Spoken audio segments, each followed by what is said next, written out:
पुरानी मान्यताओं के अनुसार जंगलों में रहने वाले लोगों का यह विश्वास है कि हर पेड़, नदी, नाले, झील, पहाड़ आदि में आत्माएं बसती है, कुछ अच्छी और कुछ बुरी। इन घने अंधेरे जंगल में ये आत्माएं कभी जानवरों के रूप में, कभी इंसानों के रूप में, तो कभी कभी आपके प्रियजनों के रूप में प्रकट हो सकती हैं। जब ये आपका नाम पुकारें तो कभी जवाब मत देना, वरना वे आपकी आत्मा को साथ ले जाएंगी। आज की कहानी भी कुछ ऐसी ही घटना पर आधारित है। हिंगहांग एक छोटे से गांव में रहता था जो घने जंगलों से घिरा हुआ था। एक दिन वह शिकार पर निकलता है। उस जंगल में जानवरों की कमी नहीं थी, लेकिन उस दिन उसे कुछ भी नहीं मिला। पूरे दिन खोजने के बाद भी उसे कोई सफलता नहीं मिली।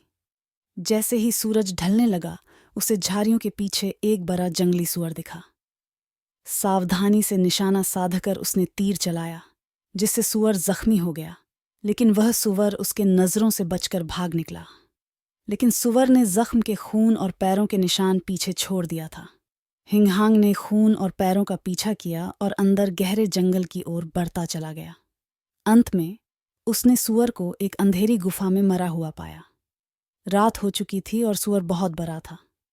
शिकारी ने वहीं रात बिताने का फैसला किया ताकि सुबह गांव वालों को मदद के लिए बुला सके।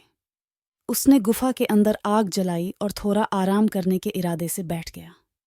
थोड़ी देर बाद आग की लपटें फरफराने लगीं और आग से अजीब सी परछाइयां बनने लगीं। तभी उसने किसी को उसका नाम पुकारते हुए सुना। ये आवाज़ हूबहू उसकी पत्नी की जैसी लग रही थी। उसकी हैरानी की सीमा नहीं रही जब उसने देखा कि उसकी पत्नी अंधेरे से निकलकर गुफा के किनारे खड़ी है। वह बिल्कुल उसकी पत्नी की तरह दिख रही थी, लेकिन उसे कुछ अजीब लग रहा था। वह सोचने लगा, मेरी पत्नी यहाँ कैसे हो सकती है? जंगल में रात में आना बहुत खतरनाक है। वह यहाँ इतनी दूर कैसे आ सकती है? उसी पल वह फिर सोचने लगा, क्या वह कोई जंगल की बुरी आत्मा है, या मैं किसी जंगल के रक्षक देवी से मिल रहा हूँ? और वह बिना कुछ कहे चुप रहता है। तभी उसकी बीवी मीठे स्वर में कहती है, सुनिए, चलो घर वापस चलें, बहुत देर हो गई है और सब तुम्हारा इंतजार कर रहे हैं।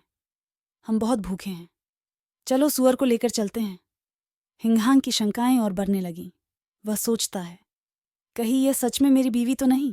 दिखती तो बिल्कुल वैसी ही है। वह आगे सोचता है, नहीं नहीं, ये वह बिल्कुल नहीं हो सकती। वह महिला उसके कुछ और पास आई और नरम आवाज में बोली, तुम्हें बहुत थकान हो रही होगी, चलो अपने शरीर से हथियार उतार दो और उन्हें दूर रख दो। अभी आप नहीं जाना चाहते हैं तो आज हम रात यहीं साथ बिताते हैं। हिंगहांग ने अपना हथियार बिल्कुल भी नहीं हटाया और उसने जवाब दिया, क्या तुम्हें नहीं पता कि शिकारी अपने शिकार के दौरान अपने हथियार अपने शरीर से दूर कभी होने नहीं देता है? उसने अपने धनुष और चाकू को छोड़ने से इनकार कर दिया। उसकी निगाहें उस महिला पर टिकी रहीं जो उसकी पत्नी जैसी दिख रही थी। महिला का चेहरा हल्का सा चिढ़ जाता है, लेकिन उसने जल्दी से उसे छुपा लिया और हिंगहांग की तरफ देखते हुए कहती है, सुनिए, मुझे बहुत भूख लगी है। मैं सुअर के कलेजा और दिल खाना चाहती हूँ। चलो इसे पकाकर साथ में खाते हैं। हिंगहांग ने सिर हिलाया, हमें जंगल में मांस नहीं खाना चाहिए, ये नियम के खिलाफ है। हम कल सुअर को गांव वापस ले जाएंगे और वहीं गांव वालों के साथ खाएंगे। ये जवाब सुनते ही उस महिला का चेहरा गुस्से से भर गया। उसके बाद बिना किसी चेतावनी के महिला एकदम से गायब हो जाती है। कुछ ही क्षणों बाद वह औरत अंधेरे से बाहर आती है। उसकी आंखें अजीब रोशनी से चमक रही थीं। उसका रूप बदल चुका था। वह उस सुअर जैसी दिख रही थी जिसका उसने शिकार किया था। लंबी लंबी दांत मुंह से बाहर आई हुई थी। फिर उस औरत ने गुस्से से कहा, तुम मेरी बात क्यों नहीं सुन रहे हो? मैं तुम्हें मार डालती अगर तुम्हारे पास ये शिकार के हथियार और आग न होती। उसने आगे कहा, तुम्हें उस सुअर को मारने की अनुमति किसने दी? वह सुअर मेरी रक्षा में है। तुमने उसे कैसे नुकसान पहुंचाया? हिंगहांग उसकी गुस्से से भरी डरावनी रूप को देखकर पूरी तरह घबरा गया, पर उसने अपने डर को छुपाने की कोशिश की।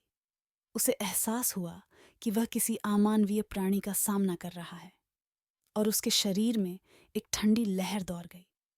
उस डरावनी प्राणी ने हिंगहांग के डर को भांप लिया और रहस्यमय ढंग से मुस्कुराया, फिर धीरे धीरे जंगल में गायब हो गया। हिंगहांग को भरोसा नहीं हो रहा था कि उसने अभी अभी क्या देखा। उस प्राणी के लौटने के डर से उसने सारी रात आग जलाए रखा। सुबह होने पर हिंगहांग कुछ कमजोरी और थकान महसूस करते हुए गांव की तरफ बढ़ा। वह मुश्किल से खड़ा हो पा रहा था। हिंगहांग गांव पहुंचते ही उसे उसकी पत्नी ने देखा, जिसने तुरंत उसकी परेशानी को महसूस किया। उसने चिंतित होकर पूछा, क्या तुम ठीक हो? तुमने कुछ शिकार पकड़ा कि नहीं? तुम तो कल ही लौटने वाले थे। हिंगहंग गंभीर स्वर में जवाब देता है, हाँ, मुझे कल एक सूअर मिला, लेकिन मैंने उसे वहीं छोड़ दिया। और पिछली रात की रहस्यमय घटनाओं को वह अपनी पत्नी को बता देता है। उसकी पत्नी चिंतित होकर गांव के पुजारियों को मदद के लिए बुलाती है। गांव के पुजारी हिंगहंग के चारों ओर इकट्ठा हुए और उसकी कहानी सुनी। उन्होंने पुष्टि की कि उसने एक वन रक्षक का सामना किया था। तुम्हें शिकार से पहले रक्षक को अच्छी तरह पूजा करके सम्मान अर्पित करनी चाहिए थी, उन्होंने चेतावनी दी। यही कारण है कि तुम्हारे साथ ऐसा हुआ। माफी मांगने के लिए पुजारियों ने एक अनुष्ठान किया, मंत्रों का जाप किया और रक्षक को बुलाया। जब रक्षक प्रकट हुआ, हिंगहंग ने गहरे पश्चाताप के साथ माफी मांगी। प्रकृति के सर्वोच्च रक्षक, कृपया मेरी गलती को माफ करें। अब से मैं उचित सम्मान अर्पित करने के बाद ही शिकार करूंगा और जरूरत से अधिक कोई जानवर नहीं मारूंगा। कृपया मुझे माफ करें। वन रक्षक की आंखें अज्ञात ज्ञान से भरी हुई नरम हो गईं। उसने कुछ नहीं कहा, लेकिन उसकी दृष्टि में क्षमा स्पष्ट थी।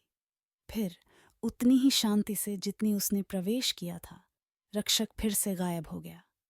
तब से हिंगहंग हमेशा हमेशा के लिए शिकार करना छोड़ देता है।